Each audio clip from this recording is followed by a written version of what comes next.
This street is like 400 years old. Wow. Oh.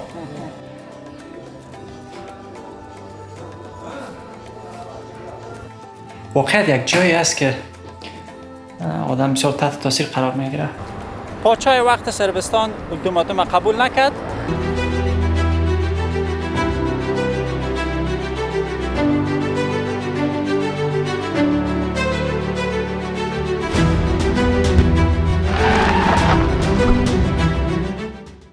سلام دوستان عزیز، خوش آمدین به ویدیو دیگر از شهر سارایوو و یا هم اورشلیم اروپا، جایی که پیروان سه دین بدون مشکل کنار هم زندگی میکنن. ما فعلا در ورودی شهر کهنه سارایوو قرار دارم، شهری که در قرن 15 میلادی ساخته شده و ما هم امروز گردش خود از شهر کهنه آغاز میکنیم.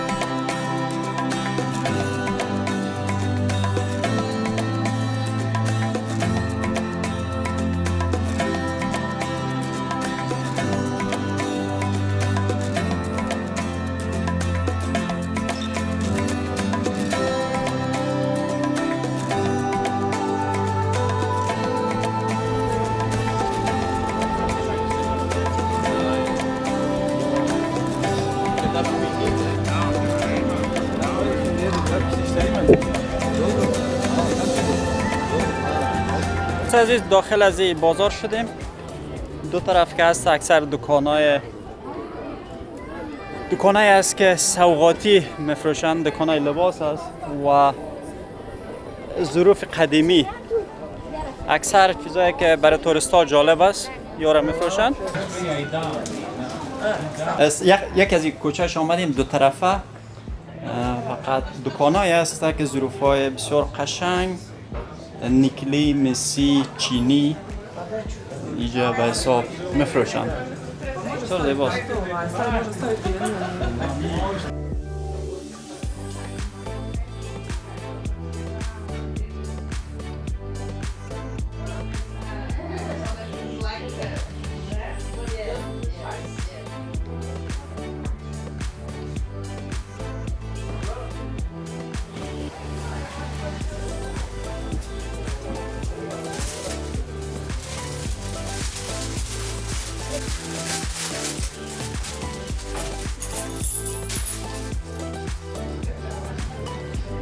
So my name is Nihal Abdubegovic and I live in Sarajevo, and this is Index, the oldest coffee place in town.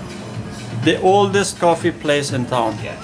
This street is like 400 years old, and this coffee place is around 100 years, so one of the oldest, if not the oldest in town. Wow. So is it a typical coffee shop even today, or what has changed if we talk about the new coffee shops? I mean, the new coffee shops kind of are really modern. Okay. This is, as you can see, the style is old Bosnian. Okay. And I don't know, everything changed. But the mentality of our people stayed the same, just drinking coffee and talking. Coffee. Okay, so what do you usually find in a coffee shop, in a Bosnian coffee shop? What I usually find in a coffee shop. Yeah, I mean coffee. Coffee. Other than coffee, anything else? I mean, not really. Tea? Anything special. I mean, you can find everything. Okay. It's all the same. And what do you guys usually drink with coffee? I see some baglavas or something here. Is it baklava? Usually eat. Yeah. It's probably, it's called rahat lokum, and it's basically a Turkish delight. Everybody eats it with Bosnian coffee. Okay. But these are like desserts, are traditional desserts. Traditional. That we eat, like baklava, mashitsa, and so on. So you see the sugar cubes? Yes. We take them out, just put them to the side. Okay. And then we take the spoon And Okay. we scrape the foamy bit of the coffee. Okay. And we put it into the little cup. Okay. And then we just pour the coffee. So our tradition is that we dip the sugar cube and we bite it. Okay. But you don't have to do that. You can just bite it. Okay. So yeah, that's basically it. Okay, thank you. I'll try I that. told you the Turkish delight, that's the Turkish delight with the coffee. No, that's what about the other one. There is the delight. We Okay. call it rahat lokum here. Rahat lokum. Okay. And you drink water first, then? Yes, it's water first. Okay. Because old people don't drink water with coffee. Okay. Because why would you destroy the taste of the coffee? I understand. So it's basically just for people. عزیز در کافی شاپ اومدیم. کافی شاپ جالب بسیار قدیمی و آل چی را امتحان میکنیم. کافی بوسنیایی ها بسیار کافی را خوش دارن و کافیشون بسیار میگن که قوی است. بسیار کسایی که عادت کافی را ندارن، کافی را خوردن نمیتونن. من شخصا کافی اصلا علاقه ندارم و نمیتونم خوردن. منتها امتحان میکنیم ببینیم. برادر توضیح داد پیشتر که اول باید آب بخوریم.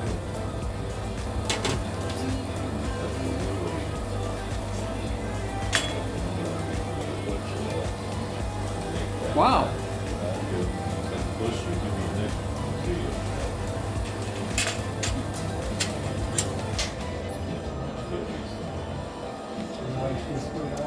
بسیار غلیظ معلوم میشه دوستا. غلیظه که بیخی از چای خارج شده، مثل مربا باشه یا از کافی نه که مربا باشه.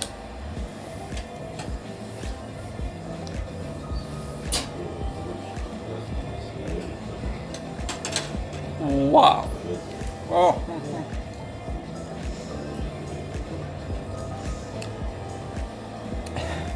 با وجودی که کمی بسیار کم انداختم و کمی بورام انداختم شکر، اما بسیار تلخ است و ذائقه‌ش هم قسمی هست که مثل که حس میکنی دانای و یا دیزای کافی را در دهن آدم حس میکنه که میتونی که کمی بچویشم با همراهش باید هزیب کنیم. اما با وجودی که تلخ است، تلخ بدخور نیست. خب بعضی دوستا گفتین در ارتباط به مصرف را بگو. پلان دارم که وقتی سفر تمام شد دوستا مصرف در کلی دربارش گپ بزنیم. اما میشه چیزایی که من میگیرم و مورم مصرفش بگیم. مثل که معلوم میشه علاقمند زیاد است برای فهمیدن مصرف. دوستا علاقه دارم بفهمن. خب این کافی و این بقلاوه هر دویش 5.5 مارک شد که 2.5 مارک کافیش بود قهوه و 3 مارک هم اینی توتی بقلاوه که 1 مارک در حدود 50 سنت یورو میشه دیگه.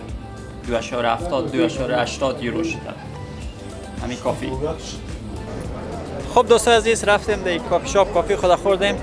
واقعیت کافی مزه داد و بسیار دیر همراه نها بچه قصه کردیم. واقعیت که بوسنیا بسیار بچه قصه ایستن، مردم قصه ایستن دوستانه. حالا پس برآمدم. خب یک روز بهاری 12-13 درجه است دیگه. در نزدیک میشه یک مسجد است، بسیار مسجدی که الان کوچه شهر کهنه را گشتیم. میریم رو داخلی مسجد هم میبینیم و بعدا باز ادامه میدیم چکر خود به طرف دیگه کوچه ها. میریم مال داخل مسجد میبینیم که باز است یا نه.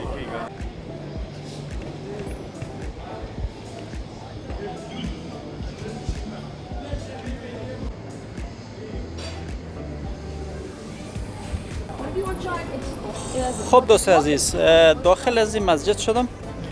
یک تجربه جالب و عجیب داشتم. به هر حال یک کس مانعم شد که از مسجد مرا کشید. خب کوشش کردم که یک ذره دلیل بگویم برایشان جر بحث کنیم. ما اول شک کردم گفتم شاید که مسجد نباشه جای دیگه داخل شدیم. خب بالاخره یک کسی را پیدا کردیم که کم انگلیسی میفهمید. گفت حالا وقت نماز است به او خاطر اجازه نیست که کسی بیایه. به هر حال بازم من برشان گفتم که خب اگر من نماز خواندن میم گفت نه حالا دیر شده است از او خاطر. یک دلیل گفتن که نمیفهم که شاید اینجا همین شرایطش باشه که اگر در وقت نماز نمی در جریان نماز اجازه نباشه. حالا از اونجا حرکت کردم برای من مسجد دیگر در پالو نشان دادن. گفت برو اگر میخوای اونجا فعلا باز است اینجا اجازه نیست که بیایی. منتها برای من عجیب بود که مرا دست گرفته بگویم کشیدن از مسجد. با وجودی که من گفتم فیلم نمیگیرم. حال دیم کجا روان هستیم دیگه. مثل که در ویدیو پیشتر دیدین دو طرفه کوچه هاست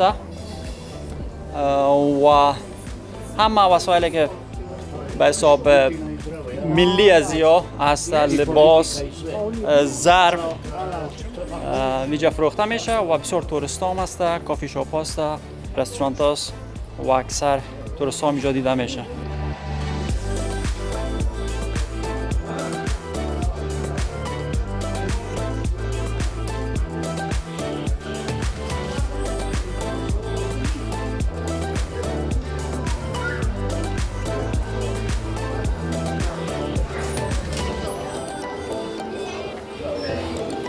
خب دوستان این بازار کنه یا باسکرسیلیه میگردیم. در اینجا نزدیک ما یک مسجد دیگه است.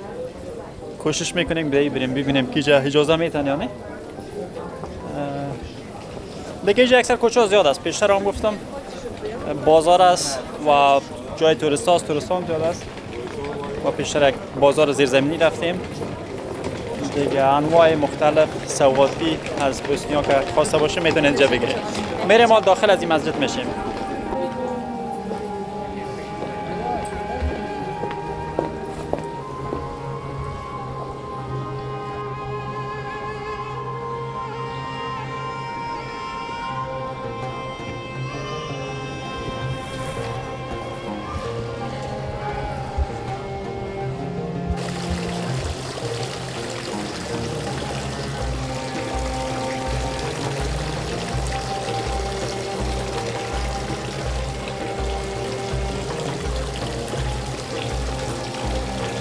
خب دوستان این مسجد آمدم، اینجا بخش معلومات داشت، معلومات گرفتم و گفتی جان فعلا وقت نماز است، داخل اجازه نیست دیگه. تا جای و برادر دیگه که مرا از مسجد کشید حق داشت، مثل که اینجا قانون است در وقت نماز اجازه نیست که داخل بری و حتی به نماز خواندن. جالب بود برای من که باید پیش از این بری. مگم شخصا خودم یادتشان خوشم نامد یا این قانونشان خوشم نامد. وقتی که نماز است در وقت نماز رسیدی خب غیر از او اجازه نیست. یک ذره برای من جالب معلوم میشه. یک کس میتونه چند لحظه دیر بیاید، حداقل یک رکعت دو رکعت آخر جماعت بگیره. به هر حال روی از او زیاد نمیپردازیم. 4 اطراف از این مسجد یگان فیلم ها میگیریم، شما ایره ببینین و وقت توریستا گفت بعد از 5 بجه است. اگر در نزدیکا بودیم داخل مسجد هم پاپ گشتیم. غیر از او بعضی تصاویر از 4 اطراف از این مسجد ببینید.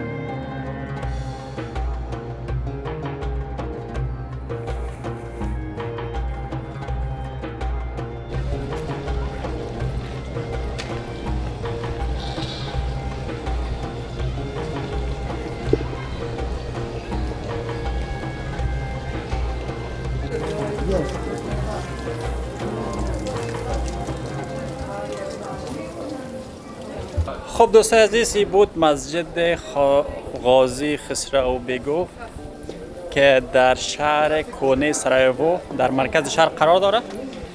قرار معلوماتی که نوشته بود این مسجد در سال 1531 میلادی ساخته شده. روان هستم همینطور در کوچه های شهر کونه پیش میریم ببینیم که دیگه چی چیز پیدا کرده میتونیم. و بسیار بی‌بار است. معلوم میشه که اکثر توریست هم است در بهار که طور است، در تابستان خدا میفهمه چقدر بی‌بار باشه. خب پیش میریم دوستا.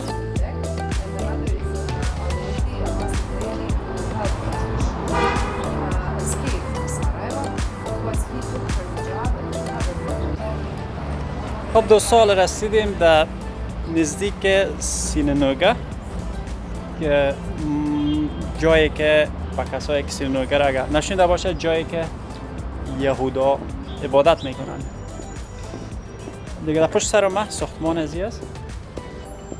و میریم میبینیم که اگر این باز باشه داخل از یام بریم. فقط در چند متری مسجد قرار داره. با مو خاطر در شروع ویدیو هم که یاد کردم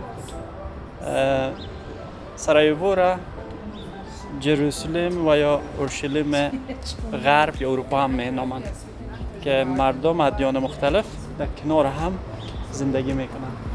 مسجد، سینگوگه و کلیسا بسیار نزدیک هم قرار دارند. میریم داخل، میریم میبینیم که آیا اجازه هست فیلم گرفتن میتونیم، داخل رفتن میتونیم.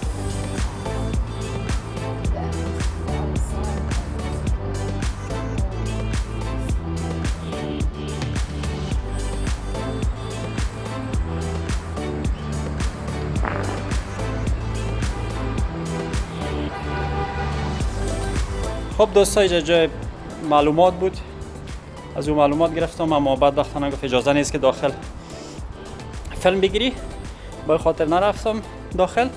اما فیس دخولی هم کار است، فیس دخولی هم داره که 3 مارک است. اینجا نشته بود 3 مارک فیس دخولیش است. دیگه از اینکه فیلم اجازه نبود من نرفتم داخل.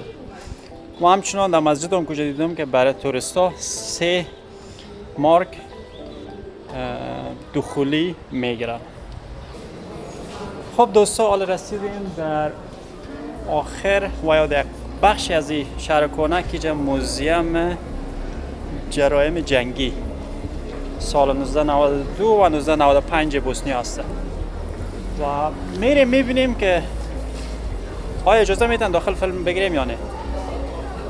و اگر اجازه دادن خب بسیار خوب میشه که به شما این موزیم رو به تصویر بکشید.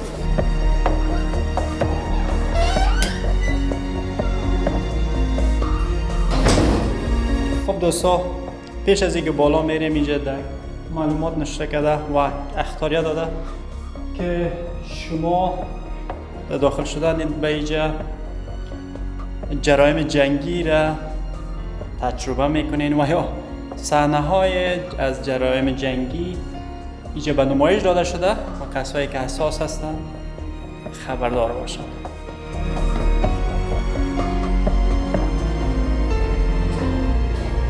خب دوستان عزیز داخل از این موزیم شدیم و باز هم یک کشداریه و دوستایی که حساس هستند یکم ظلم و ستم به نمایش دادن اینجا خبردار باشن. دیگه من شروع کردم اینجا همراه یک کسی اونجا بود گپ زدم. اول خواهی اجازه نداد، باز گفت که با جزئیات نمیتونی که همه چیز بگیری، اما کم کم میتونی یکم چیزا را فیلمش بگیری. و دخولی از اینجا 15 مارک میگیره، 15 مارک و برای محصلین و شاگردا 10 مارک. و آمدیم اول اینجا یک کسی بسیار یک جای اینجا هر کس پیام خدا نشته کرده است.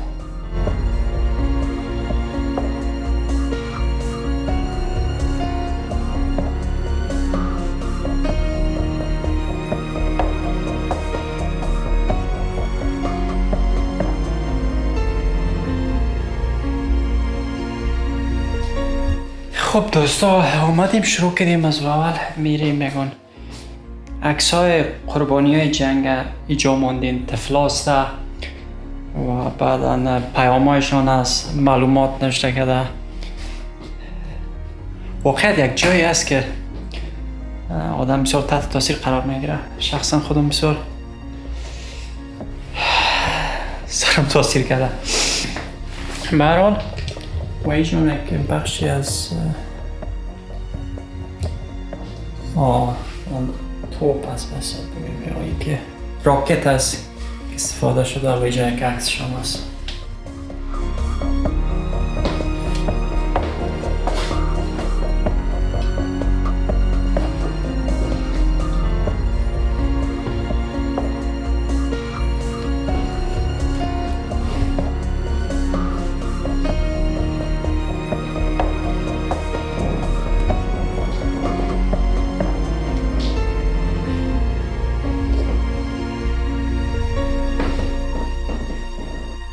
و یا زنجیرهای دوستا که احتمالاً برای زندانی‌ها استفاده می‌شده.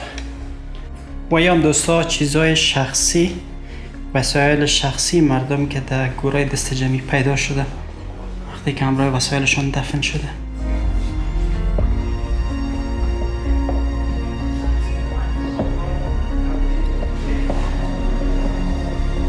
خب دوستا اینجا نشان میده در مناطقی که نسل کشی بیشتر رخ داده.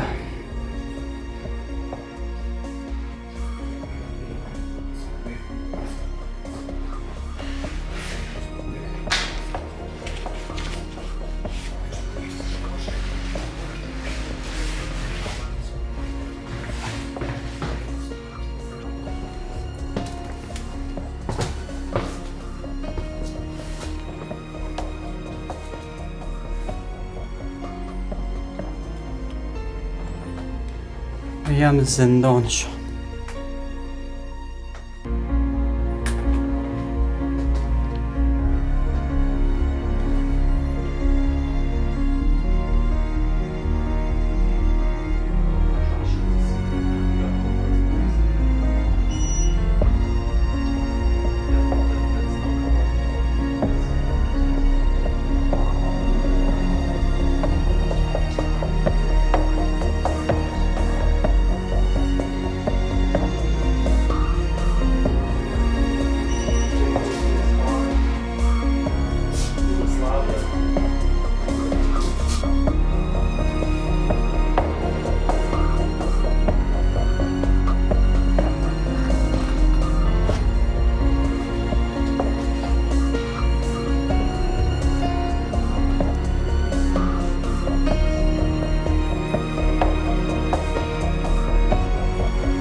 خب دوستان عزیز، این بود موزیم جرایم جنگی بوسنیا در سرایوو.